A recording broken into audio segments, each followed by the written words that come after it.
जी students, अब हमारी बाज़ाब्ता तौर पर कैलकुलस की क्लास स्टार्ट हो गई है और इसके पहले फ़ेज़ में हम सबसे पहले डेरिवेटिव्स निकालना सीखेंगे। डिफरेंट टाइप्स के डेरिवेटिव्स और मुख्तलिफ़ एक्सप्रेशंस के डेरिवेटिव्स किस तरह से कैलकुलेट किए जाते हैं। और इस हवाले से जो हम मेथड या जो फार्मूला यूज़ करेंगे वो याद रखिएगा, पावर रूल है। ये वैसे भी डेरिवेटिव्स के अंदर जिस तरह के आप लोग इस आप में से बहुत से स्टूडेंट जो सेकंड ईयर में डेरिवेटिव्स कर चुके हैं, उन्होंने चेन रूल भी किया हुआ है, प्रोडक्ट रूल भी किया हुआ है, कोशेंट रूल भी किया हुआ है, तो उन्हें पता है पावर रूल क्या होता है। बहरहाल ऑब्वियसली हम पावर रूल को अप्लाई करते हुए हम सबसे पहले सिंपल डेरिवेटिव्स निकालना सीखेंगे। उसके बाद फिर जाहिर है कि जो बाकी के रूल्स हैं, प्रोडक्ट रूल, कोशेंट रूल, उनके ज़रिए हम डेरिवेटिव्स कैसे निकालते हैं वो सीखेंगे। अगर आप लोग ये तमाम क्लासेस को सीक्वेंशली फॉलो करेंगे तो आपको डेरिवेटिव्स निकालने और कैलकुलस के ऊपर आपकी इंशाल्लाह ग्रिप हो जाएगी।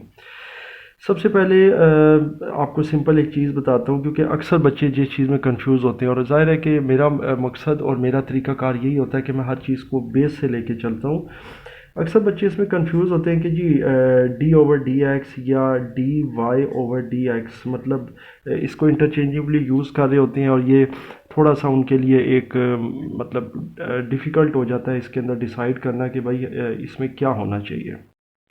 अच्छा, अब सबसे पहली बात तो ये है कि आप इस प्रोसेस को करें या इस प्रोसेस को करें, प्रोसेस सेम है। अब प्रोसेस सेम कैसे, देखें, लेट सपोज़ मैं आपको इस तरीके से बताता हूँ कि आपके पास एक कोई भी एक्सप्रेशन है, या मैं मिसाल के तौर पर एक कोई भी एक्सप्रेशन लिख देता हूँ, एक्स रेज़ टू पावर 5, ये मैंने यहाँ पर लिख दिया है। अच्छा जी, क्योंकि मैं बिल्कुल सिंपल से शुरू करूँगा, अगर मैं कोई बहुत टफ और मुश्किल चीज़ दूंगा तो आपको डेरिवेटिव समझ नहीं आएगा। अच्छा, अगर इसी चीज़ को इसके अंदर आपने डालना है तो आप इसको डेल्टा ओवर डेल्टा एक्स, क्योंकि ये आपको पता है ये डेल्टा का सिंबल होता है, ठीक है, ग्रीक सिंबल है। आप मेरा एक लेक्चर इसी चैनल के ऊपर पढ़ा हुआ है जिसमें मैंने ग्रीक सिंबल्स और उनके कैपिटल और लोअर केस वो सारे मैंने बताए हुए हैं, ठीक है, उसके अंदर आप देख सकते हैं। और फिर उसके अंदर वो जो ग्रीक अल्फ़ाबेट्स हैं वो कहाँ कहाँ कैसे कैसे यूटिलाइज हो रहे हैं वो भी मैंने बताया हुआ, वो कंप्लीट एक लेक्चर पढ़ा है, वहाँ आप देख सकते हैं। तो ये डेल्टा जो मैथ्स के अंदर कैलकुलस में यूज़ होता है, इसका मतलब यही होता है कि चेंज इन एनी वेरिएबल या फंक्शन। तो चेंज ऑफ फंक्शन यहाँ पे आ रहा है जी, डेल्टा ओवर डेल्टा एक्स। अब इसमें आपने x5 पुट कर दिया जी, ठीक हो गया यहाँ तक। आई एम श्योर आपको ये चीज़ समझ आ गई है। अब मामला ये है कि ये जो भी कुछ होता है आपकी एक्सप्रेशन, इसके अंदर आपने ये देखना होता है कि उसकी वेरिएबल कौन सी है। उसकी वेरिएबल है एक्स, तो ये एक्स आपका इधर चला जाएगा, तो ये हो जाएगा delta x over delta x. और ये आपका x5 जो होगा ना, इसका पावर रूल निकलेगा। पावर रूल का फार्मूला मैं आपको बता देता हूँ, बहुत आसान है। पहले आप पावर रूल का फार्मूला देख लें। फार्मूला फॉर पावर रूल ये है जी, n x n minus one. ये x जो है ना, ये आप कह सकते हैं एनी वेरिएबल, ये y भी हो सकती है, ये a भी हो सकती है, ये t भी हो सकती है, ये s भी हो सकती है, ये z भी हो सकती है, कोई भी वेरिएबल हो सकती है। ये n जो है, n इज़ एनी नंबर और पावर, या इसको आप पावर भी कह सकते हैं, मतलब पावर भी हो सकता है। अच्छा, अब n into x n minus one का मतलब ये है कि ये जो n है ये इसकी पावर है, ये इसके स्टार्ट में आ जाएगी जनाब। और एन एक्स का मतलब ये कि x का जो भी कोएफिशिएंट होगा वो उसकी पावर से मल्टीप्लाई हो जाएगा। मिसाल के तौर पर कैसे होगा, अब आप यहाँ देख लेते हैं। ये 5 है, ये बेसिकली n है, तो ये 5 चला जाएगा यहाँ पीछे, तो यहाँ आ जाएगा। यहाँ आप देख सकते हैं x के साथ कोई कोएफिशिएंट नहीं है, तो 1 है, तो 5 मल्टीप्लाइड बाय 1 हो जाएगा। याद रखिएगा, अगर यहाँ पर फ़र्ज़ करें 2x² होता तो फिर 5 2 के साथ मल्टीप्लाई होता। अभी वो भी एग्जांपल आपको करवा देते हैं। उसके बाद x आपने लिख देना है। ऊपर जो 5 है वो ज़ाहिर है n है, वो इसी तरह आएगा जैसा कि फार्मूले में, और माइनस इसमें से 1 कर देंगे, ठीक है। ये पावर रूल का बेसिकली फार्मूला है।